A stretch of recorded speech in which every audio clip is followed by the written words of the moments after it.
Et on est de retour au hashtag festival et aujourd'hui, on le connaît déjà, hein, Étienne Guignard qui est déjà passé, bah, je crois l'année dernière, c'était au hashtag festival aussi qu'on s'était vu. Hein. Donc Storyboarder, tu as fait Arcane et d'autres, on va en reparler de toute façon. Hein. Et puis Martial Sonino, c'est ça? C'est bien ça. Ouais, parce que je l'ai foiré sur l'autre. Mais... Donc toi, tu es plutôt Cara Designer, c'est ça? Exactement. On va essayer de comprendre un peu... Alors, pas de comprendre la différence entre les deux métiers, mais comment justement les deux métiers arrivent à se compléter à un moment donné sur le processus de création d'une série ou d'autres. Alors du coup, est-ce qu'on peut refaire juste un débrief de qui vous êtes et qu'est-ce que vous faites du coup dans la vie? Parce que là, je l'ai dit un petit peu rapidement. Vas-y, Étienne. Bonjour, donc je m'appelle Étienne Guignard, je travaille dans le dessin animé depuis une dizaine d'années, essentiellement en tant que storyboarder. J'ai travaillé sur des séries et des longs métrages, comme tu l'as très bien dit, Arcane, Steven Universe, Miraculous Ladybug, Les Cassos, Last Man, et voilà. Et du coup, voilà, j'exerce en tant que storyboarder. Est-ce que c'est le moment où j'explique rapidement c'est quoi le storyboard? On va juste faire la On va présentation faire de d'abord Marcel et puis après on en Martial, reparlera. Bonjour, je m'appelle Martial Sonino. Je suis character designer. J'ai travaillé sur Rune, Imago, Droners, Bascup. Là en ce moment, je travaille sur un projet pour un original de Disney, mais je peux pas dire le nom.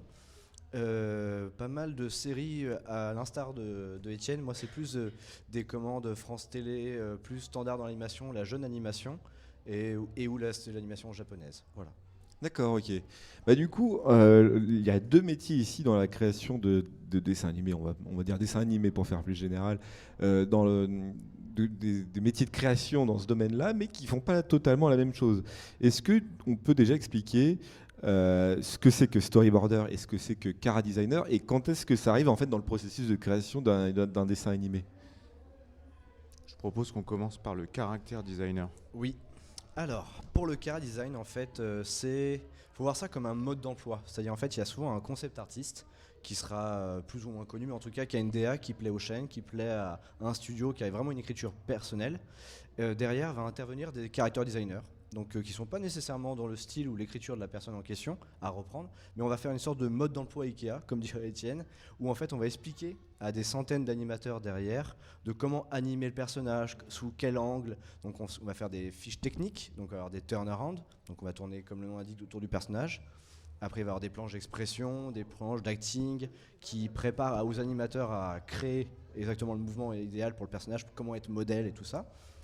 Après, il va y avoir, ça dépend. Il y a des prods, par exemple, comme sur Oscar est en retard, Oscar et Malika sont en retard, ou des séries qui sont, comment dire, cut-out, anime 2D, flash, ou enfin animate, ou Toon Boom Harmony, où là, on va complètement créer le pantin comme une marionnette qu'on va créer avec toutes les banques de mains, tous les lips utilisés par tous les softs d'anime pour pouvoir animer dans toutes les langues à travers le monde entier. Donc ça devient très très technique. Et là, par contre, on va créer vraiment tous les angles et tous les axes du personnage. Ok. Voilà. Donc c'est très en amont du projet en fait finalement le cara designer. C'est alors ce qu'on appelle la pré-prod. Ça reste de la pré-prod. C'est Ok, la ouais, pré-prod, ouais, c'est-à-dire que le dessin animé, il y a les scripts, le storyboard est lancé, donc là c'est la partie d'Étienne. Derrière, il est parti d'un concept et d'un personnage, d'un turn, pour pouvoir faire vivre le personnage en fait pour le travail d'Étienne. Et derrière, il va y avoir des gens qui vont récupérer. Donc le character designer va intervenir pour soit faire du layout posing, ou là c'est un autre métier que je fais aussi. C'est en fait c'est préparer les clés d'anime.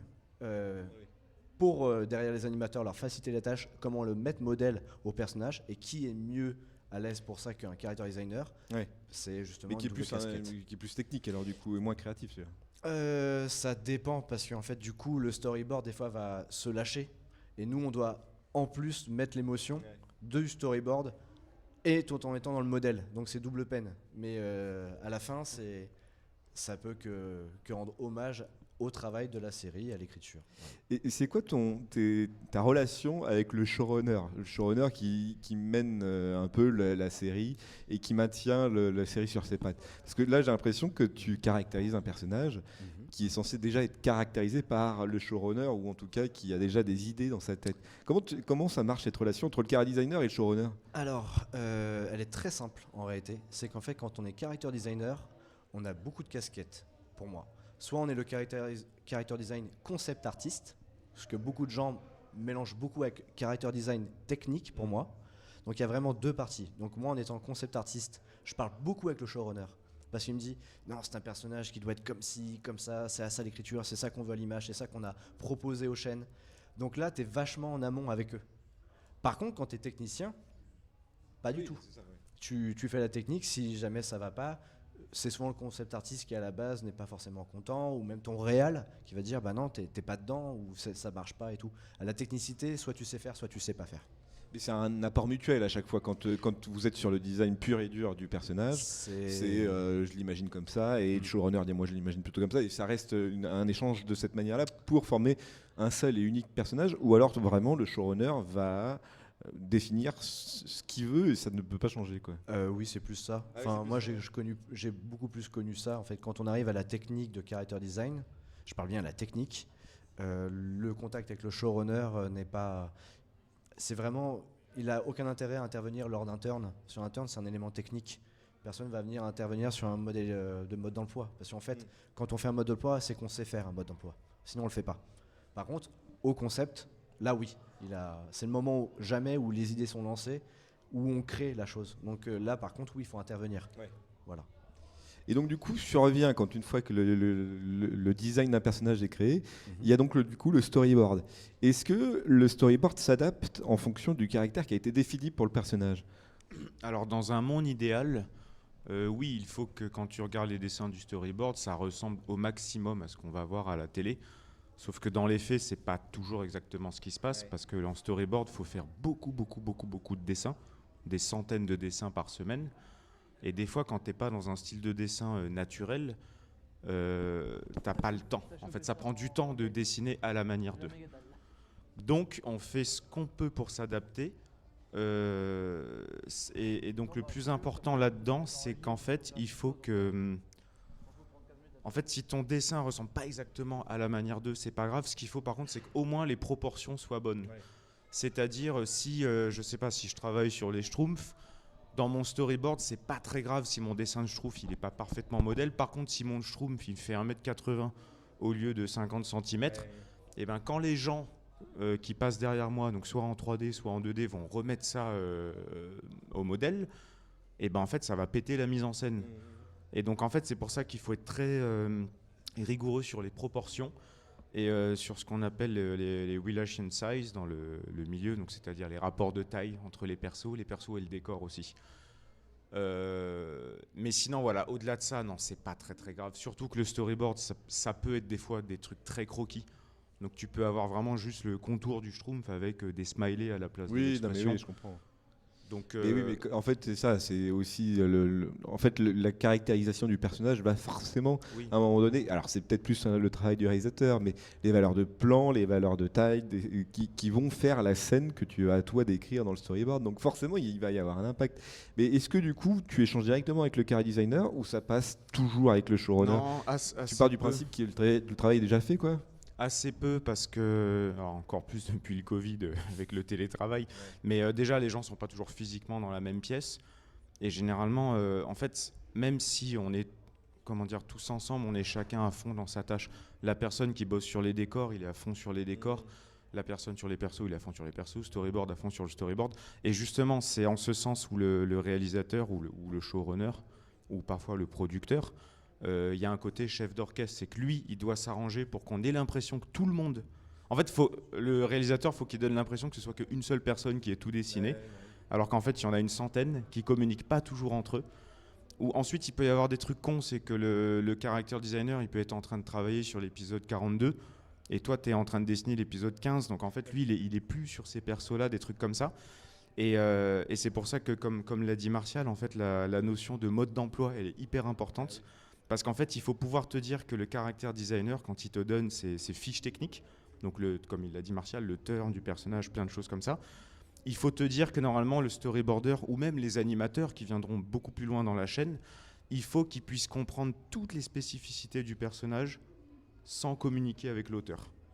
Et pareil pour un storyboard, quand tu donnes un storyboard, il faut que les gens qui fabriquent le dessin animé après puissent absolument tout comprendre sans que le storyboarder soit là, parce que souvent il n'est plus là.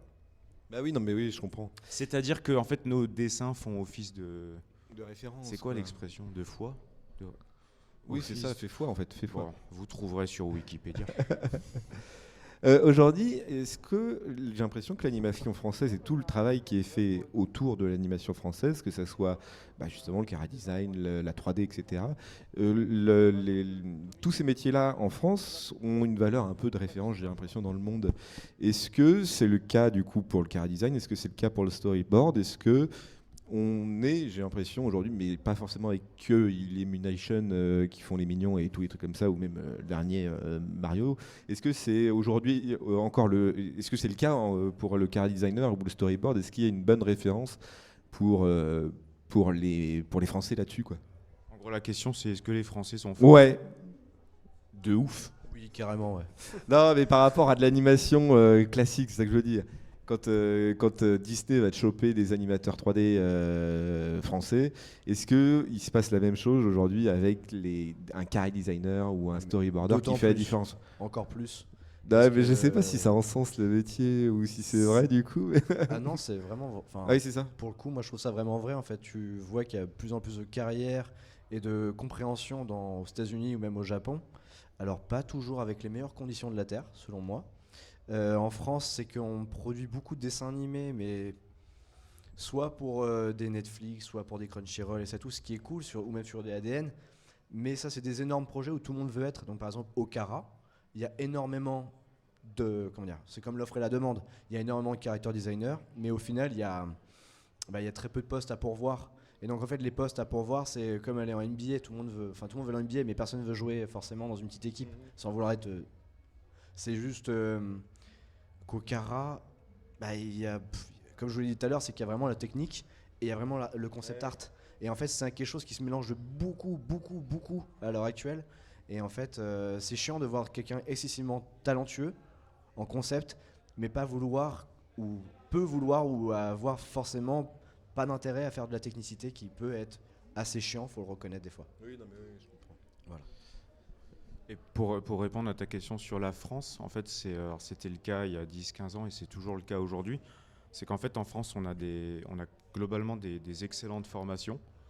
On a une très bonne matière grise. Je ne sais pas si c'est le bon mot, mais en tout cas, on a des gens très bien formés. Par contre, derrière, on a une industrie qui est assez frileuse, qui est assez peureuse et pas dire trop de méchanceté, mais du coup il y a ce truc un peu triste qu'on a des excellentes formations, mais du coup les gens vont bosser ailleurs parce que souvent les projets sont plus funky ailleurs, sont beaucoup mieux payés ailleurs, pas au Japon. Donc il y a ce truc, ce constat un peu tristouné. Enfin oui, c'est-à-dire que si tu vas aux États-Unis, là, et je rigole pas honnêtement, je pense que les 2/5 des gens sont français en fait. Ah ouais, non mais c'est ça. Surtout les Spider-Verse, machin et compagnie, on se rend pas compte le nombre de Français qui bossent aux États-Unis, quoi. Mais c'est ça, c'est pour ça que je parlais aussi d'Illumination qui est aujourd'hui une référence un peu dans l'animation, mais en fait il est détenu à 80% par Disney, je suppose. Si tu vois le film de Mario, il était fait à moitié par des ricains, quoi. Et après, finalement, c'est peut-être plus par exemple les jeux vidéo qui recrutent ce genre de mecs, puisque tu as aussi beaucoup d'industries dans le jeu vidéo, que ce soit Ubisoft ou d'autres qui. Mais j'avoue, ouais. Et du coup, vos projets pour le futur, là, vous avez des trucs un peu secrets à nous raconter ou Alors moi, je réponds très rapidement. Moi, ça fait depuis quelques années maintenant que je fais en dehors de mon vrai travail dans le dessin animé, je fais des clips en dessin animé pour un chanteur réunionnais qui s'appelle Aurus, Aurus. Et j'ai réalisé ces 2 derniers clips. C'est un peu des courts-métrages psychanalytiques. Et ensuite, on a en ce moment même un gros projet dans le four. Et je vais laisser Martial en parler. Ouais. Oui, avec Étienne, on travaille sur un projet que j'ai commencé à écrire il y a 10 ans de ça, qui s'appelle ATM. C'est un projet de série adulte. Donc c'est un Japanime, enfin c'est code Japanime, vraiment très... les gros classiques, Tatami Galaxy, Cowboy Bebop, Amer Béton, tous ces références-là d'animés qui ont bercé notre enfance au final, mais qu'on retrouve, je trouve, encore peu, et ça change, et je suis très content de ça d'ailleurs, j'en profite d'ailleurs, c'est qu'avec des séries comme Last Man, ça ouvre des portes. Donc en fait, c'est une série adulte, il y a vraiment une envie de faire ça. Donc en fait, voilà, c'est un projet un petit peu, comme on va dire, fantastique, dans Paris, où en fait, pour vous faire le pitch, c'est des choses inachetables qui peuvent s'acheter en année de vie. Oui. Mais après, bon, il y a des séries aussi pour adultes, dans les délires, genre Rick et Morty ou des trucs comme ça, qui marchent aussi très bien. Oui. Qui est pas japonais, mais qui Mais est c'est pas toujours en dans France. l'extrême. Mais c'est pas Oui, en France. mais c'est Non, pas mais en j'avoue, France. non, mais j'avoue, Ouais. c'est pas en France. C'est ça que nous on Non, fait. mais ça veut dire aussi qu'il y a un public aussi pour regarder ça. Ah, mais il y a un public de ouf. Il y a un public énorme, c'est la grande tragédie du Non, truc. mais C'est que c'est ça. c'est ce que tout le monde veut voir, mais c'est ce que les chaînes ont peur de faire. Non, mais En j'avoue, France, en il tout y a cas. France TV Trash qui fait des animations un peu comme ça, mais c'est de la petite production, C'est c'est sûr. balbutiant. Mais bon, ça a le mérite d'être Oui, là. non, mais c'est clair. Peut-être d'ici quelques années. Il faut Je espérer. pense que quoi. ça peut changer en fait. C'est un système d'économie en fait. C'est tout. Ouais, ou C'est alors comme, des boîtes de prod comme. J'ai encore sorti Rick et Morty, mais je sais plus comment s'appelle la boîte de prod, mais. Adult Swim. Adult Swim, voilà, il faut un Adult Swim français pour Mais qu'il y ait c'est des en genres de cours. production, quoi. C'est en cours. Même il y a des projets qui signent tous les jours sur. Ouais, non, mais ce c'est genre ça. Voilà. Et bah super. En tout cas, merci beaucoup de nous avoir Merci à parlé de toi. vos métiers. C'est toujours hyper intéressant de voir Je tout vous ce en prie. processus-là. Et puis de toute façon, bon, Étienne, je pense qu'on va encore te voir l'année prochaine. Hein. Désolé. Et Martial, c'était hyper cool aussi de t'avoir eu. Plaisir. Merci. Et puis on va switcher du coup avec une prochaine interview. Je ne sais pas sur quoi. Ça va faire très peur. Ça va faire. Oui, Spoiler c'est vrai, alert. C'est vrai, c'est vrai. Ouais. Du coup, est-ce Eh que. ben merci. Au revoir. Merci à tous. Petite pause. Voilà.